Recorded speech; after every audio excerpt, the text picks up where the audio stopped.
today I'll be talking to us about relationships through marriage.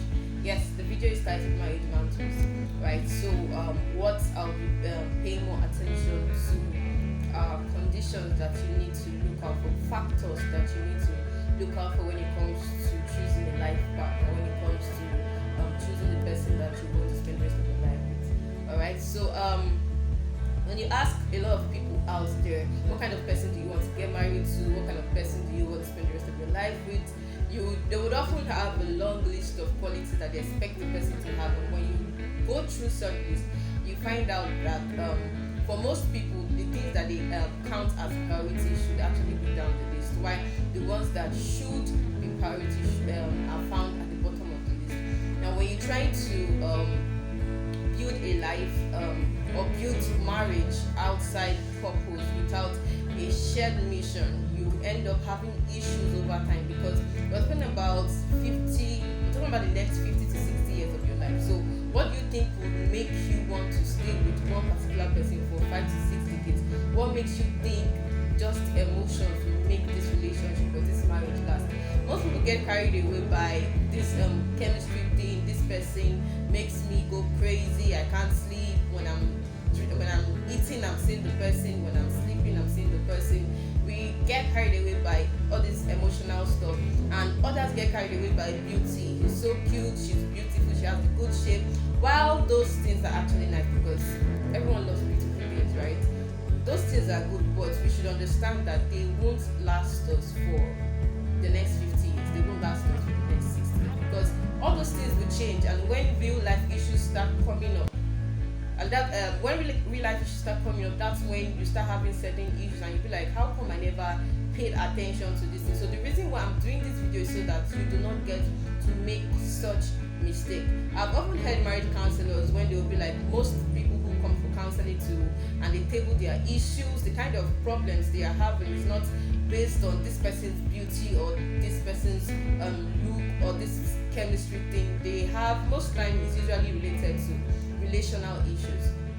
Now, what are those things you need to look at? What are those things that you should count as priorities? I'm talking about the person's character, the person's temperament. Can you deal with it? Is this person kind? Number one, is this person kind? How does this person relate with you? How does this person relate with others? Now, it is very easy to get carried away, even in this situation, because trust me, anyone you're in love with or is in love with you would want to treat you nice. We want to buy you gifts, we want to take you out, we want you to feel good. But what you should pay more attention to is how this person treats other people. How does he treat those who are not even recognized? How does he treat the waiters out there? How does he treat the janitors? Those are pointers that you need to know if this person is really kind and if this person is really nice. Alright.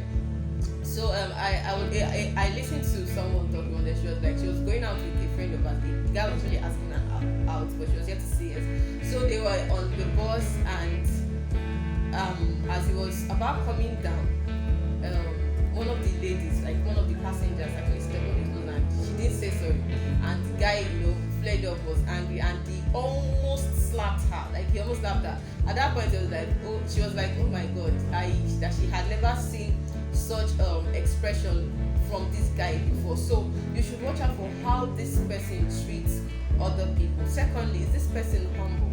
Like, would this person be willing to accept his wrongs? Would this person be willing to say sorry when he's wrong? Would this person be humble enough to accept his wrongs? Is this person too proud, always raising his shoulder, and not willing to even hear you out when there is conflict resolution? So conflict resolution is actually the third thing you should be looking out for. Would this person be willing to talk things out with you, or would he prefer I know everyone's attention now is pointed towards physical abuse, but what about silent treatment? That's emotional abuse. Do you think this person would want to shut you out for days or weeks, or would this person be willing to talk out the differences? You're talking about the next 50 years. How do you think it's possible for you to spend such length of time with someone and never step on each other's toes? You would have issues, you would mess up, you would make mistakes, even though you never meant to. So do you think this person would be willing to solve such problems with you, and would this person be willing to forgive? Because forgiving is going to be a constant thing that's going to happen on a daily basis. So will you be willing to forgive, and would this person be willing to forgive and let go? Alright, so the next thing you should look out for is this person fit enough to be your partner in terms of purpose, in terms of spiritual growth, and in terms of him playing the role of a parent?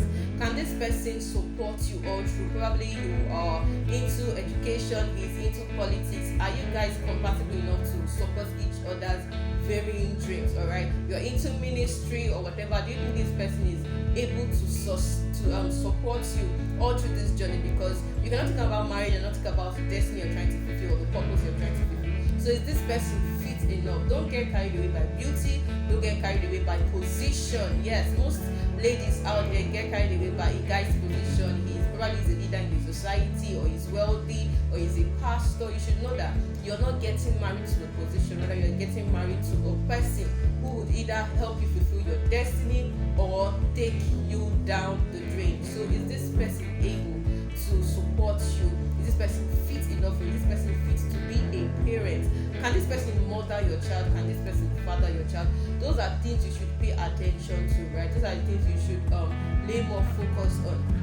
In the next 10 years, when you're asked the question while you're already married and your children and their bills and there's a house to take care of and all, in the next 10 years when you're asked what kind of qualities you would like to see in your husband, you won't be talking about his cuteness or his white teeth. You will pay more attention to him being the priest of the home. You will pay more attention to him standing and taking up responsibilities. You pay more attention to him being involved in the life of your children. So you should pay more attention to these things now so that you won't have regrets later on. So I have given us a list of conditions or factors we should place as priority. There are lots more out there, but this is the least. This is the least I could give to us, possibly the short time frame. So don't get carried away by feelings, emotions, chemistry.